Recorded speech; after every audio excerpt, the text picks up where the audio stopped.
Have you ever been in an argument or disagreement where you were so convinced that you were right, you were willing to do anything to prove it? Well, the game that we are talking about today takes that idea and multiplies it by 100. In Inferis Dead Below, the main protagonist, Larry, is the living embodiment of I will do blank, even if it kills me. Inferis Dead Below is a psychological horror game where you are a journalist, the aforementioned Larry, searching for answers in a string of missing person incidents, but beneath the surface lies only terror. The labyrinth you've entered to find the missing may never let you leave. When you press New Game, instead of any theatrics or cutscenes, it just throws you straight into the game. You have full control, and you can see that there is a key on the box in front of you. Only once you start moving towards the key does the game take your controls away and fully introduce us to the main character and his motivations for doing this in the first place. In case all of this sounds absolutely absurd, here's me trying to add logic to the situation. I don't even know why I'm down here. Yes, I went on that long spiel at the beginning, but I belong in a New York apartment, looking out over the skylines, sitting there in a bathrobe, sipping on my iced latte. What am I doing here? Hello?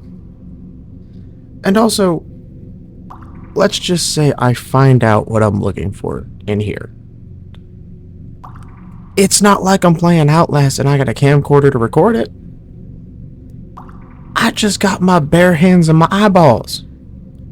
Who's going to believe me? Who?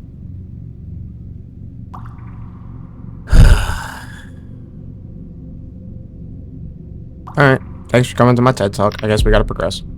Opening the door is when we are told that we have a flashlight, because thank goodness this game is dark. Continuing, you come across a blood-stained shirt, which, when getting too close, will cause the camera to snap to it, whether you're looking at it or not, and Larry to then seem concerned with the former owner of the shirt. Afterwards, you hear a noise that sounds like growling or something like that, and we get the first glimpse of the monsters that live here. And let me say, that setup was very well done, and it was a great way to introduce the monsters in this world, while also giving them some sort of intelligence due to their knowing to get out of sight once they've been spotted. Later on, you solve a couple simple puzzles, you get some cheap jump scares before unlocking this door and getting our first full look at the enemies that we will have to deal with. And here is my reaction. Ah yes, going down further into this pit of who the heck knows what.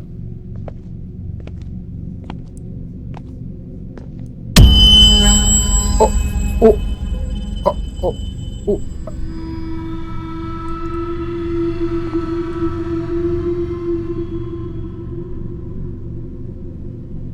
Are we going to talk about the run? Because it looked like man just had to go potty. From there, you solve another simple puzzle. Then we progress into the storage room where we get jump scared by something.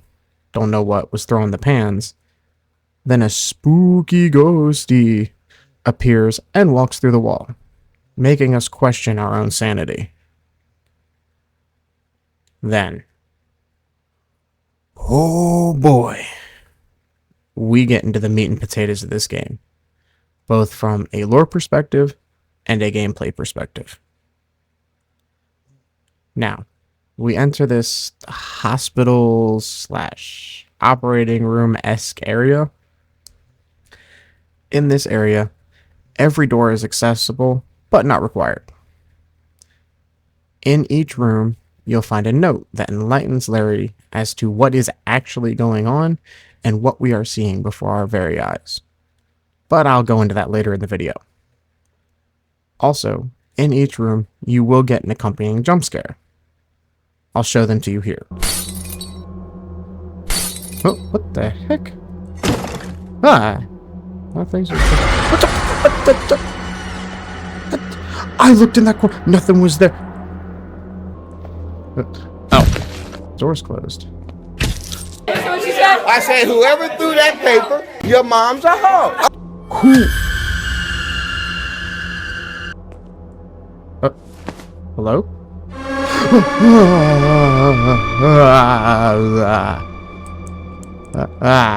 I didn't like that. I didn't like seeing that. Finally, you'll find a sledgehammer and break through this brick wall to find a key, which leads you into this room to get the grinder, which allows you to break the lock on the door to the office, which will grant you the key to the exit. Upon exiting the hospital section, we are taken to the final act of the game, the caves. Once we get to the end of the first hallway, a scripted scene will take place where we will hear a shriek, and one of the monsters will be running after us back from where we came from, until a completely random, but highly appreciated, wall stops it in its tracks. While traversing the caves, you will come across more notes with lore, and you will get numerous jump scares from the monsters running from one side of the screen to the other, but never running at you. Kind of like they're either avoiding you or trying to lead you somewhere. Eventually, we will get this scripted scene where we finally get up close and personal with one of them.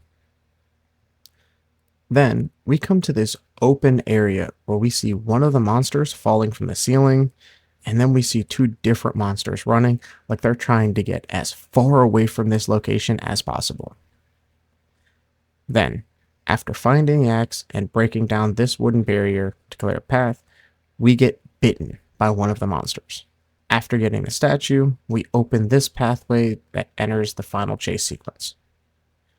While running, we are given the option to either continue running or to hide. In my playthrough, I chose to hide, which led to this cutscene where the one that was chasing us was walking by, and spotted us, biting us again. Afterwards, we regain control of Larry and make our way to this random light that's coming out of the ground. Upon reaching it, we are pushed in by the shadow figure that had been looming around us the entire game, and the screen goes completely black. Text appears that states 2 weeks later, and shows us that we have become one of those monsters that we had seen throughout the game. Then, out of seemingly nowhere, we see a flashlight, and the wielder is someone who's looking for us. We walk into line of sight, and we scream at them.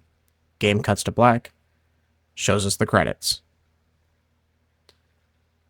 Now, let's talk about the lore of the game and what is happening before our very eyes. Scattered throughout the game, there are notes that clue us into what is actually going on and what we are seeing. The first note is in the room where you find the hammer, and this is from a person named George.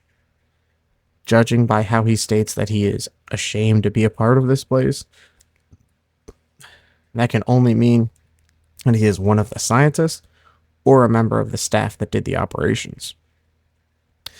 He clues us in that what they were doing was an attempt to bring the dead back to life, which would explain the disappearances and how no one could seem to find them afterwards.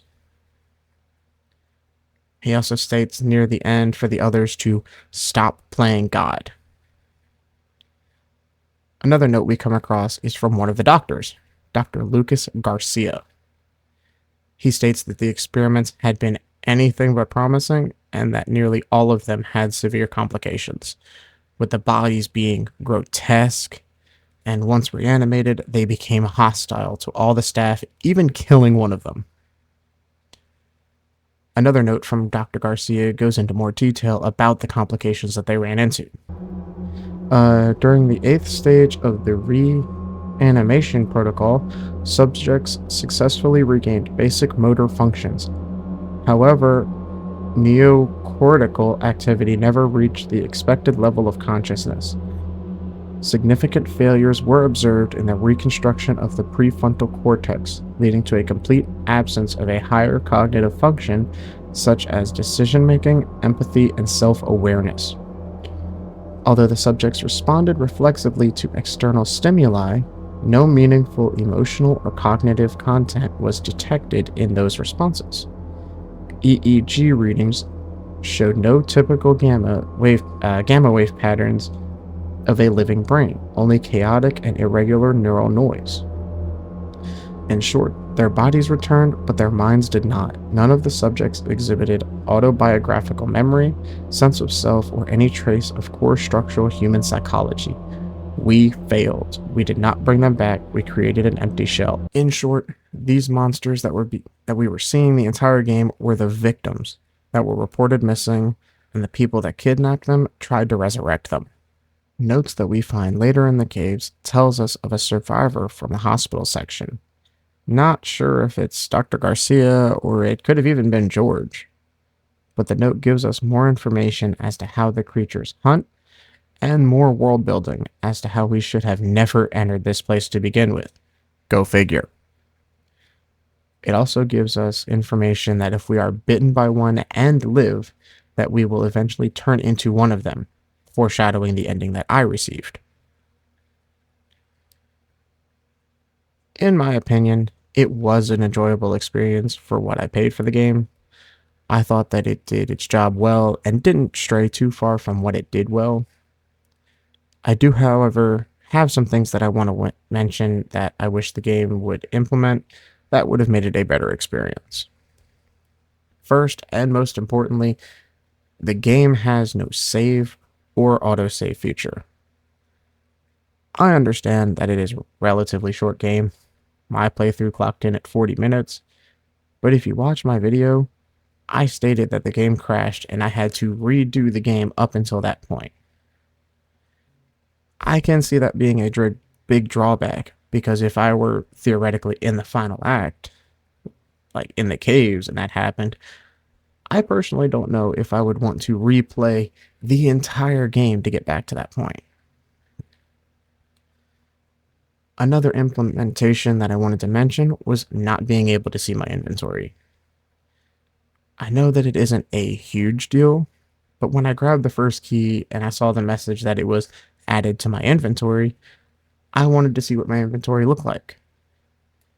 Later in the game, when we had to get past the door that needed the hammer and the key, I found the key first, and for a fleeting second, I thought I soft locked myself because I didn't know that I could hold more than one thing.